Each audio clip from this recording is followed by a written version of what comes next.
আন্তর্জাতিক মঞ্চে বড়সড় ধাক্কা খেল ভারতের প্রতিরক্ষা ব্যবস্থা।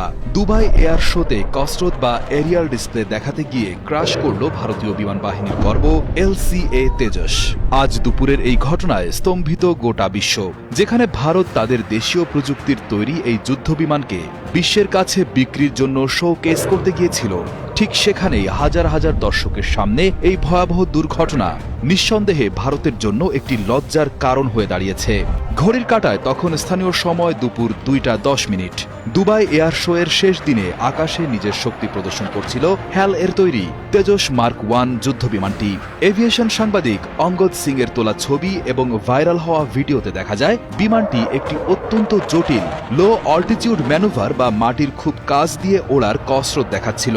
রানওয়ের ওপর দিয়ে উড়ে যাওয়ার সময় হঠাৎ করেই পাইলট বিমানটিকে খাড়াভাবে ওপরে তোলার চেষ্টা করেন, কিন্তু মুহূর্তের মধ্যেই নিয়ন্ত্রণ হারিয়ে তা রানওয়ের অদূরে আছড়ে পড়ে।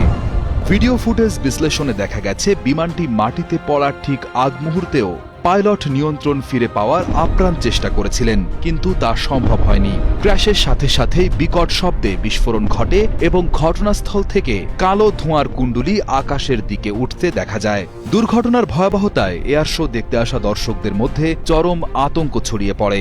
ইন্ডিয়া টুডের রিপোর্ট অনুযায়ী বিস্ফোরণের শব্দে উপস্থিত নারী ও শিশুরা ভয়ে ছোটাছুটি শুরু করে। পুরো এলাকা জুড়ে সাইরেন বেজে ওঠে এবং ইমার্জেন্সি রেসপন্স টিম দ্রুত ঘটনাস্থলে পৌঁছে আগুন নেভানোর কাজ শুরু করে। সবচেয়ে উদ্বেগের বিষয় হল পাইলটের অবস্থা।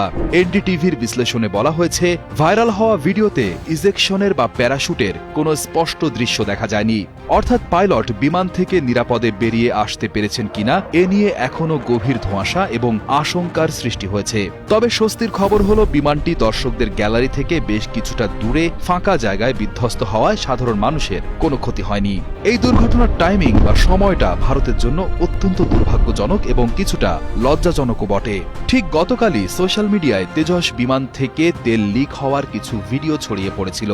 ভারত সরকার এবং PIB ফ্যাক্ট চেক টিম তড়িঘড়ি করে জানিয়েছিল যে সেটি কোনো ত্রুটি নয়, বরং সাধারণ একটি প্রক্রিয়া। কিন্তু সেই সাফাই গাওয়ার 24 ঘন্টা পার হতে না হতেই আজ সরাসরি আন্তর্জাতিক মিডিয়া ও ক্রেতাদের সামনে বিমানটি বিধ্বস্ত হল।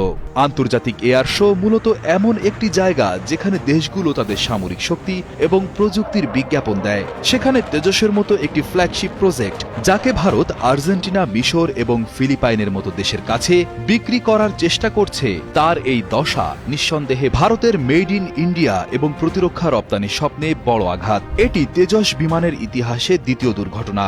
এর আগে 2024 সালের মার্চ মাসে রাজস্থানের জয়সালমীরে একটি তেজস বিধ্বস্ত হয়েছিল। কিন্তু আজকের ঘটনাটি অনেক বেশি তাৎপর্যপূর্ণ, কারণ এটি ঘটেছে বিদেশের মাটিতে, যেখানে চীন এবং পাকিস্তানের মতো প্রতিদ্বন্দ্বী দেশগুলো তাদের যুদ্ধবিমান J-10 এবং JF-17 প্রদর্শন করছে। এমন প্রতিযোগিতামূলক বাজারে তেজসের এই ব্যর্থতা ক্রেতা দেশগুলোর মনে আস্থার সংকট তৈরি করতে পারে। প্রশ্ন উঠেছে রক্ষণাবেক্ষণ এবং কোয়ালিটি কন্ট্রোল নিয়েও। হাজার হাজার কোটি টাকার এই প্রজেক্ট কি তবে আন্তর্জাতিক মানের পরীক্ষায় ফেল করল? সব মিলিয়ে দুবাইয়ের এই দুর্ঘটনা শুধুই একটি বিমান ধ্বংস হওয়া নয়, এটি ভারতের প্রতিরক্ষা প্রযুক্তির ব্র্যান্ডিংয়ে একটি বড় দাগ।